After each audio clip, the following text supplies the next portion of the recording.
Passem al 19è punt de l'ordre del dia i darrer, que és la moció subsegüent a la interpel·lació al Govern sobre la transparència en l'ús dels recursos públics. Presentada pel grup parlamentari del Partit Popular,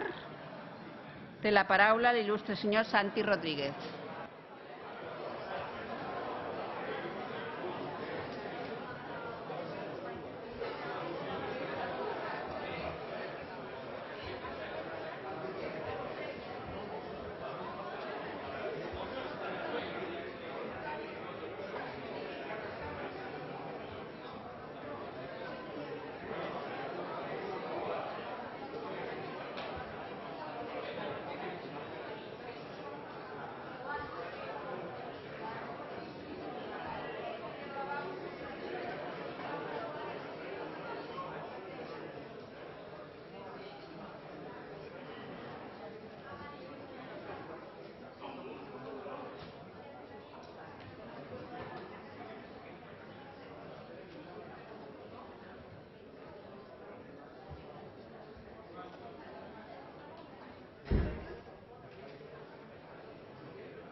Senyor Rodríguez, ja pot començar. Gràcies, senyora presidenta,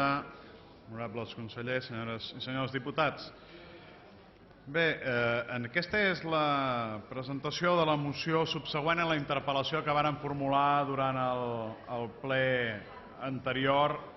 sobre la transparència en l'ús dels recursos públics per part de la Generalitat de Catalunya, i en aquell debat posàvem damunt la taula una sèrie d'aspectes en relació a la transparència que des del nostre grup parlamentari consideràvem i considerem que són importants, i ho posàvem també en un determinat marc, i aquest marc era, per un costat, la legislació que ja hi ha hagut per part del Govern de l'Estat, per un costat, però també, per un altre costat, pels treballs previs que ha anat desenvolupant una ponència conjunta en el darrer any entorn a una possible llei de transparència, i que en les properes setmanes tindrà lloc noves sessions d'aquesta ponència conjunta per tal d'intentar arribar a un acord. El Partit Popular posàvem sobre la taula un aspecte que nosaltres consideràvem una vessant concreta de la transparència, que nosaltres considerem que és important, que és aquella que fa referència a les retribucions dels alts càrrecs de la Generalitat, del govern, alts càrrecs de la Generalitat, directius d'empreses públiques, d'entitats, de fundacions, d'agències, i entenem que aquest és un element que és important per si mateix, però que en el moment actual hi ha moltes facilitats. Hi ha una facilitat, que són les tecnologies de la informació i de la comunicació, que faciliten, d'un costat, en els governs donar publicitat i fer pública aquesta informació, per un altre costat també faciliten als ciutadans l'accés ràpid i immediat a aquesta informació. En l'argumentació que fèiem en la interpel·lació dèiem resulta estrany que les retribucions i els complements del personal laboral i funcionari al servei de l'administració sigui informació que és pública, que està a l'abast de la ciutadania, que forma part habitualment de la informació que apareix en els pressupostos de la Generalitat o que apareix en els pressupostos, en la documentació adjunta en els pressupostos de les administracions locals,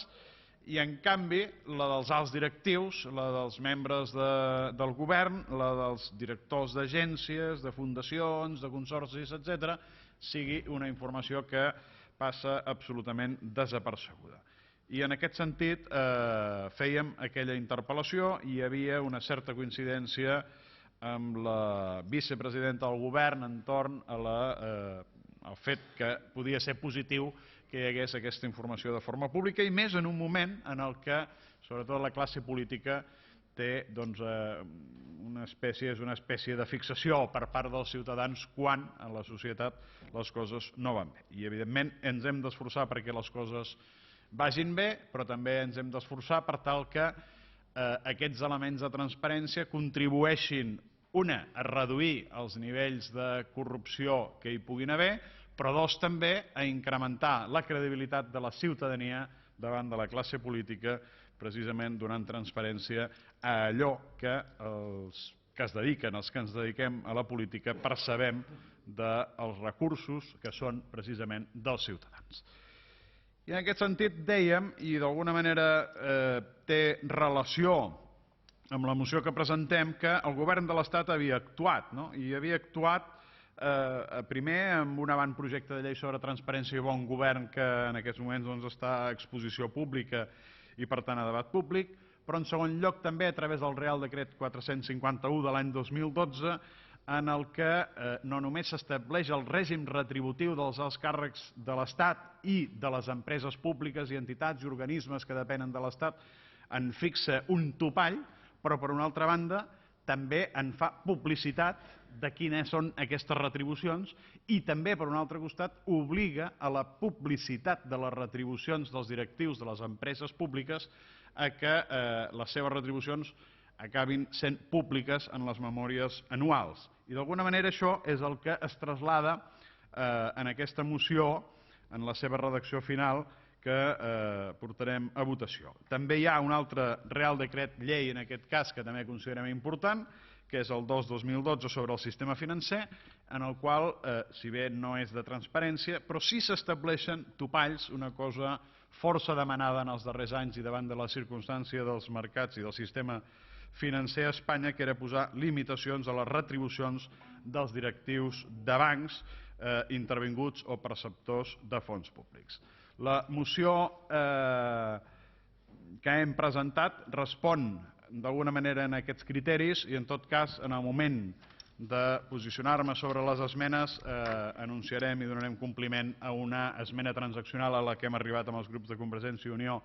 esmenant de la proposta i també d'Iniciativa per Catalunya Verds, que serà la que sotmetrem a votació. Gràcies, senyora presidenta, senyores i senyors diputats.